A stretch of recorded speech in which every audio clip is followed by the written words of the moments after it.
Little garden update here. I finally got around to potting up the tomatoes. So I have 4 tomato plants. And what I did is I popped them out of the little nursery containers and I pluck up all the bottom stems and then I plant them really deep. This one right here, I should have planted that deeper, about up to here. The other ones are planted pretty deep because what they do is they grow roots all the way down that main stalk. So these are ready to go, and I've got the tomato cages waiting for when they get just a little bit bigger. Take a look at these blueberry plants. Honestly, I think they've grown a foot, these two, since I've got them. They're doing so well, and look at the amount of blueberries that they're putting out. It's just amazing. I'm so excited about this because I eat blueberries almost every day. Look at the berries on that branch. It's just really amazing. So these two are doing wonderful. Happy, happy, happy. This guy, he's looking great. Got berries. Hasn't grown as much as the other two, but nice and full and very happy. And then, look at this guy. He's having a moment. Isn't it so funny? Which one is this? Let's see. This is the Bountiful Blue award winner. Pink blooms produce a big crop of large sweet berries. But this guy, he's like having root shock. I came out yesterday and pruned him down. He had a lot of berries on him, so I'm thinking it was just too much. You know, it's so funny. The other 3 are so happy, and this guy, he's just trying to figure it out. So 3 out of 4, we're still doing pretty good. The thornless raspberries, they're starting to bloom. I'm not sure if I'm going to get fruit this season or not. I thought that would be great to transfer when I buy a property. So I'm happy if they're just hanging out here for the summer, not doing much. But they are good and growing and liking the warmer weather. I transplanted those zinnia starts. Remember the ones that I started in the little water crate terrarium? They popped up, so those are the zinnias, and they are right here by the front entrance.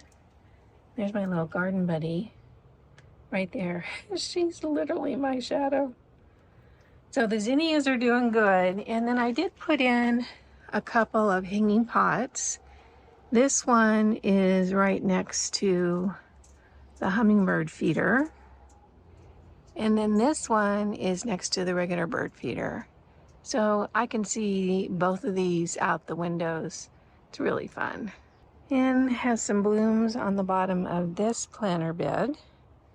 They're happy. They'll fill in more as the season kicks off.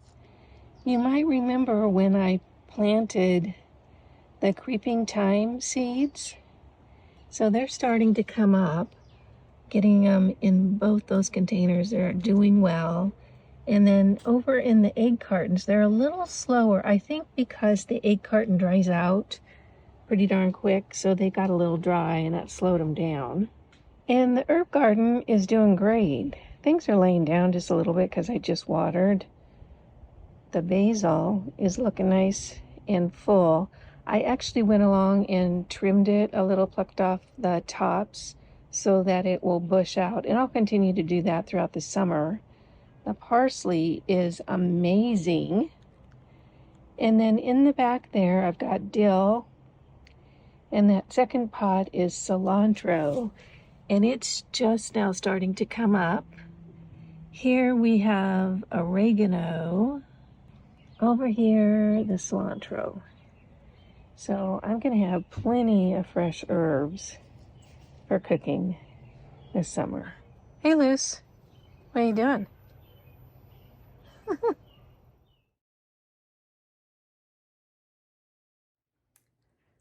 This little piece of paper has a lot of names. You can call it a buck, you can call it a fern, which is slang for Federal Reserve note. That's what all the trader bros call it. What it is fiat currency. It's a debt-based currency system. Now here's something interesting. The average life of a debt-based currency system is about 90 years because it just flames out over time due to inflation and monetary policies. This Federal Reserve note right here, this system is 112 years old. So we're about 22 years past the sell-by date. So what do you do when 90% of the fiat currencies in the history of the world, it's probably a higher number than that, fail? One good solution is to have real assets. And today I'm talking about precious metals, silver, and gold. In my humble opinion, and this is not financial advice, everyone should have a portion of their portfolio in precious metals. Whether you choose gold, whether you choose silver, it's a smart move to protect your assets. And if you look around, it's seeming like we're in pretty uncertain economic times right now. My choice for precious metals is Miles Franklin, and I've been working with them for years. The wonderful thing about Miles Franklin is they are owner-operated. Andy Scheckman is at the helm over at Miles Franklin. He is fantastic. You can find him right here on YouTube at Miles Franklin, and I'll have their channel listed down below. There is no minimum order. They're super helpful. They're family friendly. They'll either arrange storage for you or you can have your purchase shipped right to you. If you are interested in protecting your assets and creating a balanced portfolio that includes precious metals, I can highly recommend Miles Franklin. And as for Richard, he's the best. I'll have all the details listed down below. Protect your portfolio today with precious metals.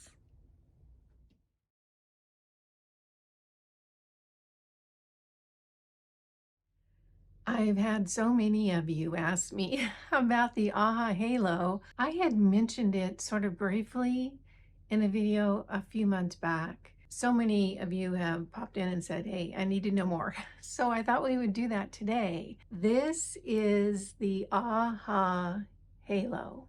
This is a handheld scalar frequency device. Now, what is a scalar frequency device if you're not familiar with the terminology? Scalar frequency, to the best of my knowledge, was really brought into our awareness from a man by the name of Royal Rife. I was checking to see if Lucy was coming over here. Royal Rife was the developer of the Rife frequency machine. And if you're familiar with the Rife machine, they've been around, gosh, for decades. They are a frequency healing machine. They're big, they're very effective, and they're very, very expensive. At least in my opinion, they're expensive. You can get Rife treatments in a lot of places around the planet. It's generally a little on the down low because the medical industrial complex is not a fan of frequency healing. And I'm sorry, that's just the truth. I mean, there's been a lot of technologies and treatments that have been suppressed to preserve profits for an industry in our country and other countries around the globe. So Rife technology has been out for decades, and a lot of people have really had exceptional results from Rife treatments. They're a little hard to find. For an example, I was in Redmond, Oregon. That's where I lived before I lived here. And there was a gal in my community, a friend of a friend, who did Rife treatments. And I went and had a Rife treatment, and I put it in a video and this and that. How did I find her? Through word of mouth. That was the only way that you could get a treatment from her, was word of mouth. And you had to know somebody who knew her, that sort of thing. A lot of people do not advertise that they do Rife healing because they end up, getting harassed and hassled and that sort of thing. That's the backstory on Rife treatments if you haven't heard of frequency healing. That technology developed by Royal Rife has been utilized by other developers over the years. The AHA Halo was developed by a man by the name of John White. You might know John White from the Spooky 2. The Spooky 2 utilizes Rife technology, and John developed it. The Spooky 2 is a great machine. It's larger. It is more pricey. I don't think it's as pricey as a Rife machine. The technology has developed over the years. This is the newest Rife technology or scalar technology device developed by John White. And from what I've seen of John White, and I have not met him personally, I know Penny Kelly has met him, I believe, at least online or in person. He is just, oh, he's just a great human being. He's the kind of humans that we want on this planet. Just such a gentle, wonderful man, super smart. And it is a handheld, affordable scalar device unit. The neat thing about this little device is, first of all, it's much more affordable than other scalar healing units out there, and it's super small. It's very compact and it's portable. I know a lot of people that just put their AHA Halo in their pocket and go off on their day. You can put it in your purse, you can, hold it in your hand. I keep it on the table right next to me when I'm running a treatment, and I sit here and crochet and have a treatment. So what does this do? This emits certain frequencies that interact with the frequencies of your body. You are a frequency system. I know we look solid. We're not. We're actually a collection of frequencies, and everyone has a different frequency set. It's just like a fingerprint, very, very unique and specific to each individual. So no two snowflakes are alike, no two energy systems are alike. That's just the way they are. So this technology interacts with your frequency to do a few things.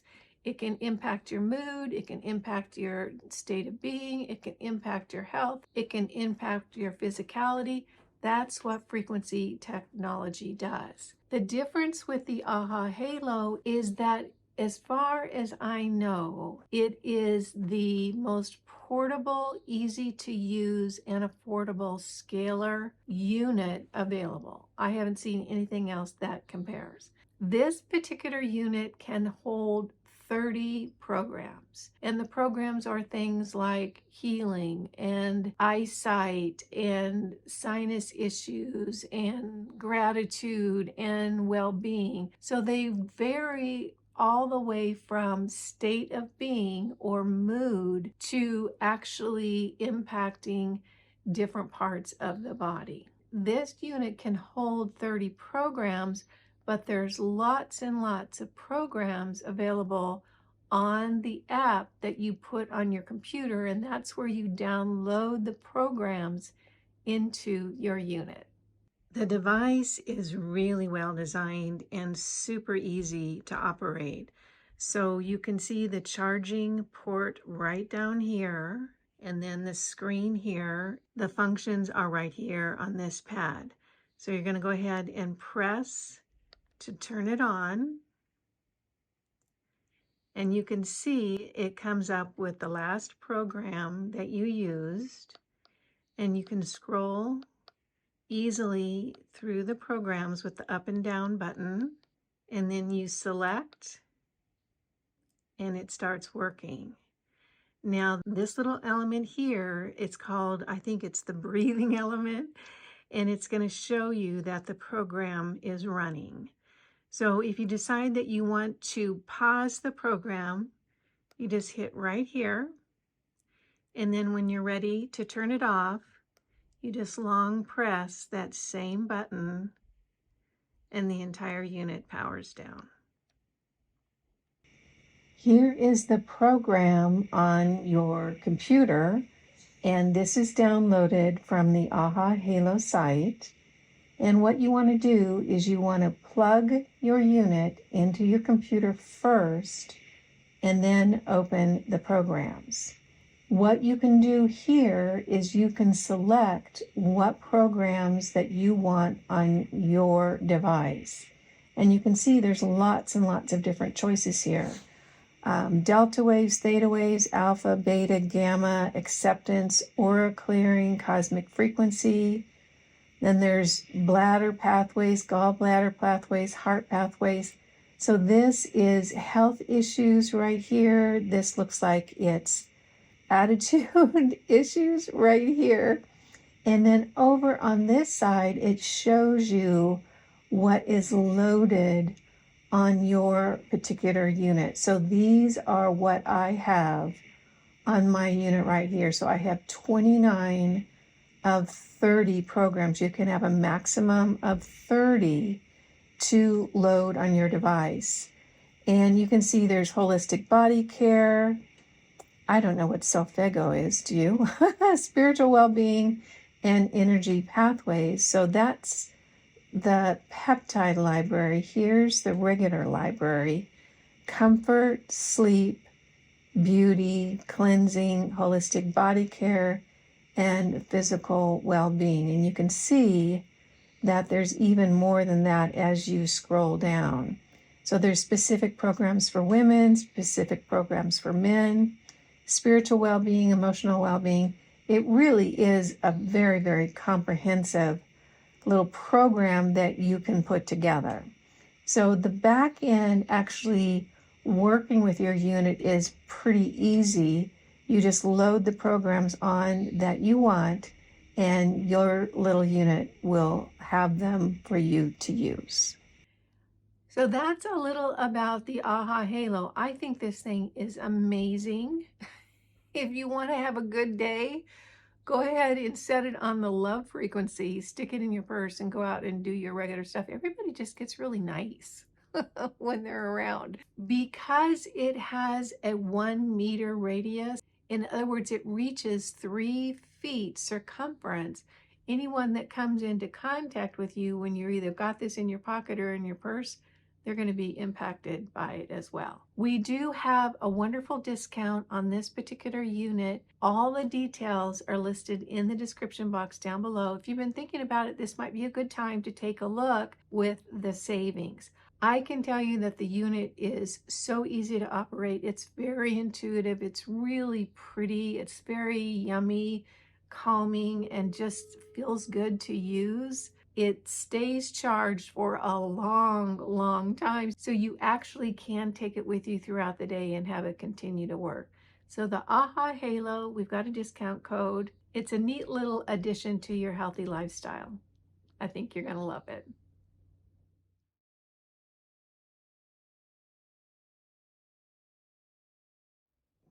Let's talk for a minute about fabric and the frequency of fabric.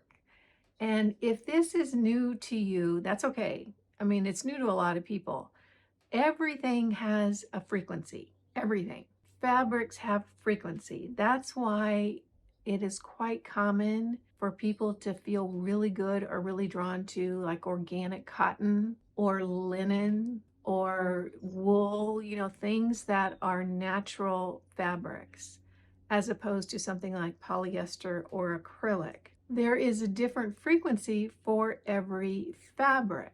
And my sense and what I'm guessing, and they're going to find out more as time goes on, because if you haven't noticed, people are really, really heading in the direction of natural fabrics, not only for their clothing, but for other uses in their home. My sense is there's going to be information coming out in the next few years talking about the difference in the frequency of fabric and why some fabrics feel good. You know, they just have an innate attraction from humans and other fabrics don't. I know for me, and I don't think it's all in my head, I think it's a fairly visceral thing. I am really sensitive energetically. In other words, I feel stuff. I can meet someone and kind of know stuff. I just sense things. It's just a sensibility that has developed over the years for me, and it's gotten really acute lately, particularly in the last few months. So I'm really sensitive to energies from different things. And I think that's why I love gardening so much, because the energy of the earth and the plants, this is soothing to me. It just feels, it's fulfilling. It fills me up. And I know it's the frequencies. I am getting to a point here. Hang in there with me. So I think that we're going to become more aware of the frequencies of the things around us, because everything has a frequency signature. If it exists in this reality system that we're living on, it has a frequency. So the point I want to make is this. If you have never slept on linen sheets, let me tell you, it is a whole new world. It is a whole new world. And I had been hearing about linen sheets for a few years. And I had cotton sheets. They were fine. I liked them. They were fine. They were cotton. And I kept hearing about linen sheets. And I would look at linen sheets and I'd like, oh my gosh, they're expensive. They're spendy. I'm not going to pull any punches here. They're spendy. And I would look at the price tag and I'd think, not today. Not today. And I move on. You know, I have a real Jack Benny streak in me. I'm a weird combination of MacGyver and Jack Benny. It's, you know, interesting. So anywho, I finally, when I moved here, bit the bullet and got some linen sheets. And the reason I did is because I'm sleeping on a twin bed. And I thought, at least the twin sheets will be less expensive than the queen sheets, because I usually have a queen size bed. So I went ahead and I got the linen sheets just because I'd been hearing about them for so long. I ended up getting mine from Quince. I shopped around, I looked around. The ones from Quince were more affordable. Linen sheets are not inexpensive. They're not. But the ones from Quince were more affordable. Let me tell you what, ladies. Oh my gosh. I will never, ever go back, at least not willingly, to cotton sheets. There is something about linen sheets that are so soothing and so comforting and so calming. And it just kind of, oh my gosh, I lay down in those sheets and oh, it's a real feeling. I can't really describe it other than saying it is super, super comforting. And I know it's the frequency of the fabric, because all fabric carries a frequency. Everything carries a frequency. So my point is, other than talking about sheets for way too long, is if you've been thinking about linen sheets and you haven't pulled the trigger yet, you know, it could be you just don't want another thing in your life, or you got sheets already, or, you know, for me, it was the price point. Wow, you know, linen sheets. I can encourage you, you know, if you need a little friend to tap you on the shoulder, if you want to push that buy button, they're really good. I mean, they're really good. My prediction, and if you own linen sheets, put it in the comments down below if you would agree with this statement. My guess is that if you get linen sheets, you'll never go back. You'll never go back. That's how good it is. So anyway, long story about linen sheets, but okay, there we are.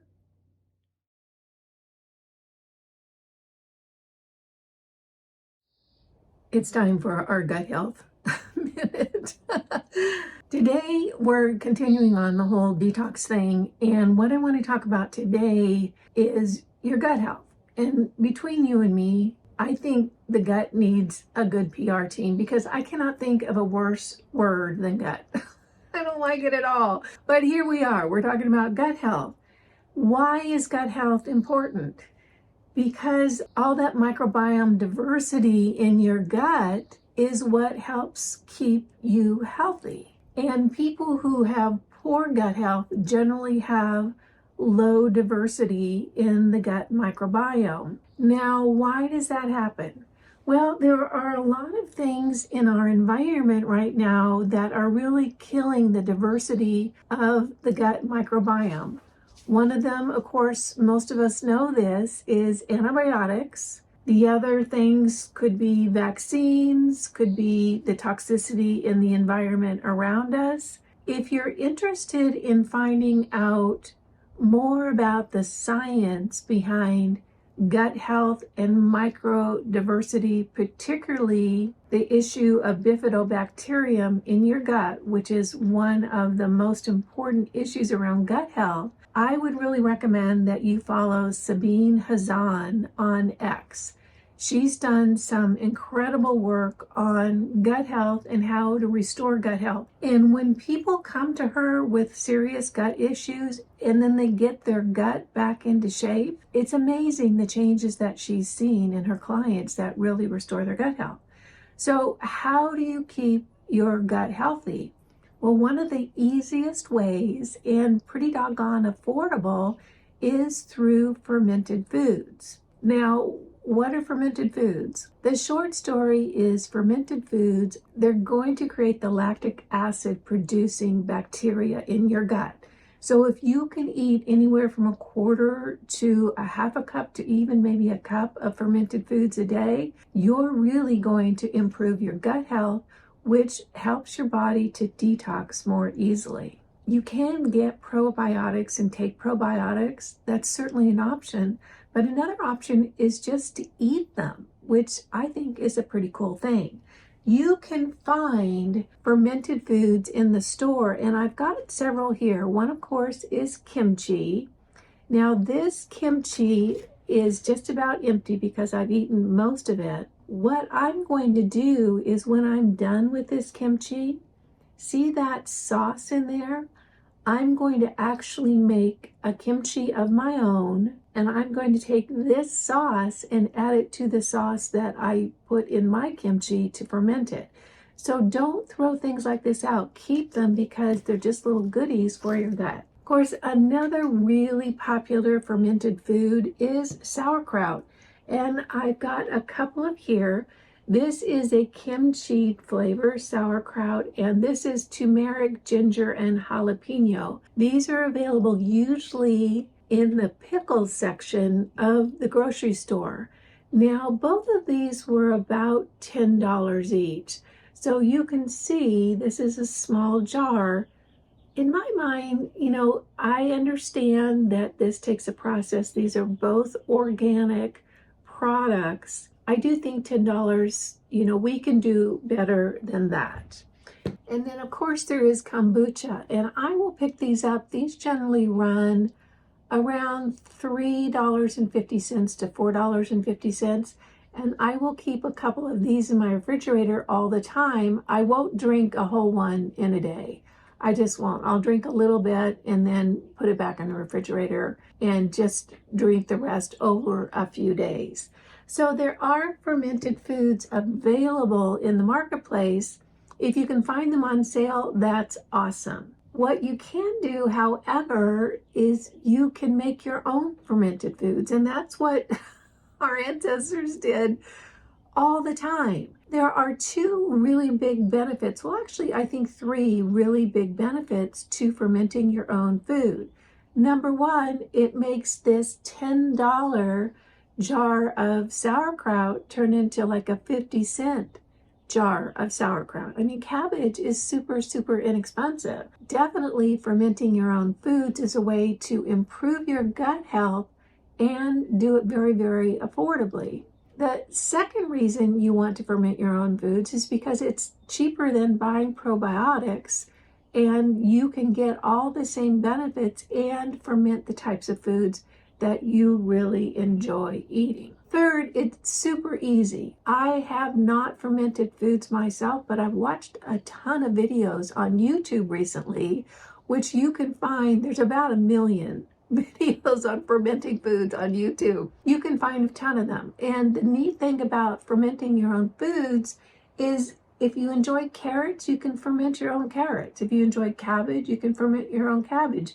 You can ferment just about anything. And the process of fermenting really saves the food. In other words, you can stock up on fermented foods.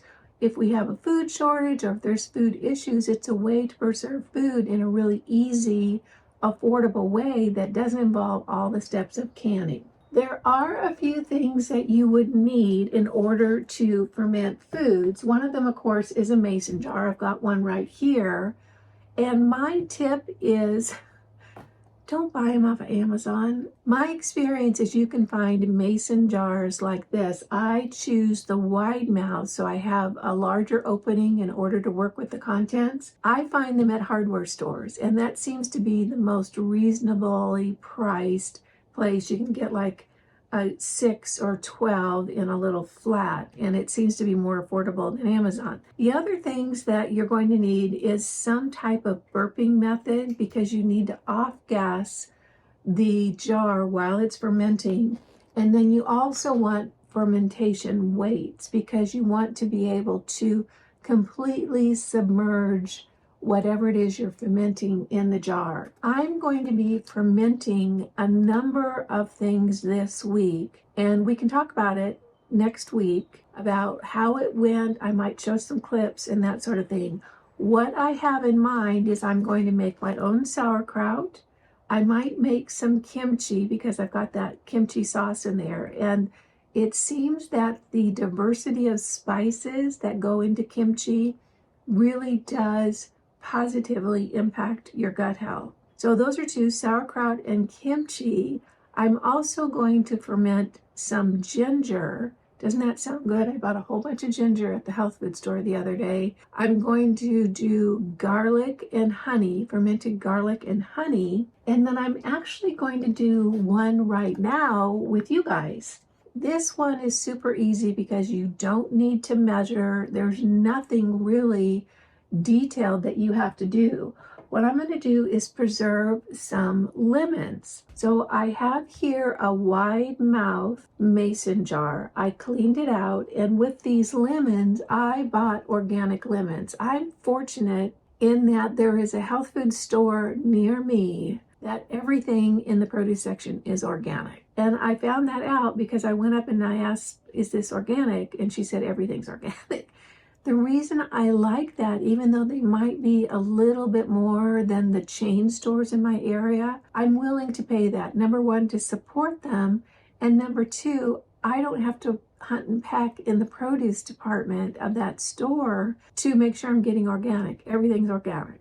So these are organic lemons. However, I did wash them and then I soaked them in baking soda just to, be a little bit more, careful about what my fermented lemons are made of. So you can see I've already started packing this jar here. So let me show you what I'm going to do. And you don't need to measure with this method. In other words, you don't need to know how much liquid to how much salt. And salt is the ingredient that's going to start the fermenting process for anything that you ferment. So I'm going to take this lemon right here, and I'm going to just cut off the ends so that it's flat right here on the end. And I'm going to do the other side as well. And then I'm going to quarter it, but I'm not going to quarter it all the way. I'm just going to go down about 3/4 of the way right here. And you can see I've got this lemon that's been broken up into little quarters right here, but I still have a solid base. Then I'm going to take a little bowl and I'm going to open up that lemon a little bit. You can see it right here. And this is a mixture of Himalayan sea salt, and then I had a little Maldon salt in the cupboard. So I mixed it together, and what I'm going to do is I'm going to pack that lemon with the salt, no measuring needed. I'm going to add a little to the layer in the jar. I've already got some lemons in there, you can see that. And then I'm going to push this down into the jar. And what I'm going to do is I'm going to keep pressing down on those lemons to release that juice until they're all covered in that lemon juice. So I've got the lemons all pressed down into the juice, and I had to just keep pressing and pressing and pressing until the lemons released enough juice to cover them. So now I'm going to take one of these weighted lids. Now this is for wide mouth mason jars, which is what I have. They come in two sizes, the smaller and then the wide mouth. I'm going to put that right on top of my mixture, press it down a little bit, and then just put the lid on. This particular mix needs to sit for about 3 to 4 weeks. So what I'm going to do, instead of buying expensive labels, I'm just going to use some painter's tape, put the date on when I made this mixture, sit it on the counter, or actually probably on one of my shelves over here, and wait about 3 weeks. I'm going to taste them and see what they taste like, and I might leave it for another week. So about 3 to 4 weeks, but super, super easy way to ferment some foods really affordably and not only preserve the food, but improve your gut health as well. And then I will be back next week to talk with you about how my fermenting went and any tips or tricks that I think would be important to share.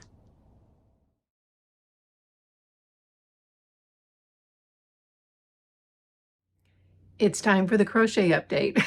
You didn't think you're going to get away without having to suffer through my latest crochet projects, did you? Yeah. Okay, the one thing that I'm so excited about, and I have about 5 projects going on right now. And why? Why would you have 5 projects going on right now? I don't know. But if you talk to anybody that does crafting or creative things, they don't have one thing going on. They got 9. So 5's a low number. I've got about 5 going on. But the one that I'm so excited about, I'm doing a rug. I know, crazy to think about. I'm not going to unfold it all the way because I don't want the yarn to fall out on the ground. But look, isn't that pretty? Look at that. I'm really loving this. And you know what, you guys? So it's kind of arty and funky and it's not perfect and that sort of thing. I think this would make such a cool purse. Not like a market bag, but more of a satchel purse, or that's not the right, more of a bucket bag. Like a bucket bag, and you wear it when you got like some cool jeans on and a neat top and that sort of thing. You're kind of, you know, funky and cool, that sort of thing. Isn't that neat? I'm gonna try, I think, a bag in this. So how this is made is that there's a big strip of cotton that I have crocheted around. So it's thicker and it has a different kind of texture. I just think that would be a neat bag. Let me know what you think. Maybe I'm delusional. Let me know what you think. I think I'm going to work one up just to see what it looks like, but I can see it in my mind. And if I added some embellishments like some leather or some neat old funky buttons or just some cool things, I think it could turn into a really neat arty bag. That's what I'm thinking. Anyway, so that's one project. The next project I'm working on is a shirt, a blouse. And this is one of those that you wear with a cami underneath it. I thought that would be really neat for the summer, you know, to just be able to throw it on nice and cool. This is all cotton, so in a nice blue color. This is, you know, one panel. I'm working on the other panel, and then I'm going to do some edging for the neckline and the shoulders. It's just going to kind of be a slit neck and drop shoulder a little bit. That's the second one. And then I actually have 3 bags that I'm working on, because working on one bag is not enough. This is one market bag, kind of a pretty green. This is all hand-dyed wool. Really is such a good feel. There is a difference in frequency of fabrics. I'm not kidding you at all. And then here is another market bag. Isn't that a fun colorway? I ran out of yellow yarn, so I have to get some more yellow yarn before I can finish this one. And then this is another market bag that I'm working on. Isn't that pretty? I like that navy blue and pink. So that's what I'm doing around here when I'm not gardening or cooking or doing stuff like that. That's what I've been up to. I want to thank you so much for joining me. You guys know it means so much to me. It makes my day when you take a few minutes out of your day to spend it with me. I appreciate that, and I appreciate you. Again, I'm Kimberly. This is Pretty Over 50, where we talk everything beauty, fitness, and lifestyle for the over 50 and over 60, almost 70. I think I'm about 6 months from 70. I am actually really excited about my 70s. I just have a funny feeling that they're going to be good. So Hope you stick around for that. Make it a great day. Again, thank you for stopping by, and I'll see you next Sunday. Bye now.